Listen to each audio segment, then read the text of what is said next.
السلام عليكم ورحمة الله وبركاته. أهلا بكم في فيديو جديد من قناة بيتك أحلى بطاعته. اللهم صل وسلم وبارك على سيدنا محمد وآله وصحبه وسلم. عاملين ايه؟ كل سنة وانتم طيبين، يدعى عليكم من أيام بخير. بكرة إن شاء الله تبدأ ليلة النصف من شعبان.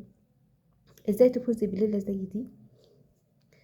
أولا هتفوزيها إن انت ما يكونش عندك مشاحنات بأي حد. أي حد ضايقك، حد زعلانة منه، ابدأي انت خيركم من أبدأ بالسنة.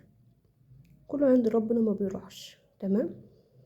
واشرك اللي هو اعوذ بالله اللي هو بيشرك ايه بربنا. انت عايزه تفوزي بليله زي دي، الصحيفه بتطلع، وعايزه كمان تفوزي نصوم نهارها ونقوم ليلها. طيب واحده عندها الدوره يا ستي او الحيض، اتوضي واقعدي اتجاه قبلتك واقرأي القرآن وايدي، هيستجيب ليكي. ان ده يعني كاتبها ربنا على بنات حواء كلها. ده ما تزعلكيش، هيقبل منك. عندك وقت ستي، وقت كل اذان توضي واقعدي اثناء في وجه القبلة واستغفري واقرأي القرآن منه ما الاذان يخلص. شوفي انتي بتاخدي كام وقت بس. حتى في القيام اتوضي يا ستي واقعدي وادعي ربنا يتقبل منك بإذن الله، بإذن الله. تمام؟ ما تضيعيش الليلة زي دي منك. ربنا بينزل من السماء إلى الدنيا فيقول: هل من مستغفر فأستغفر له؟ هل من مسترزق فأرزقه؟ تمام. وتالت حاجة: هل من مبتلي فأرفع عنه ابتلاءه، يعني بالمعنى يعني. تمام.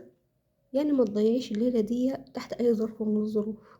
ربنا هيسيب حد يتكلم عليكي؟ لا، ده مكتوبة. ربنا هيسيب حد قال في حقك حاجة؟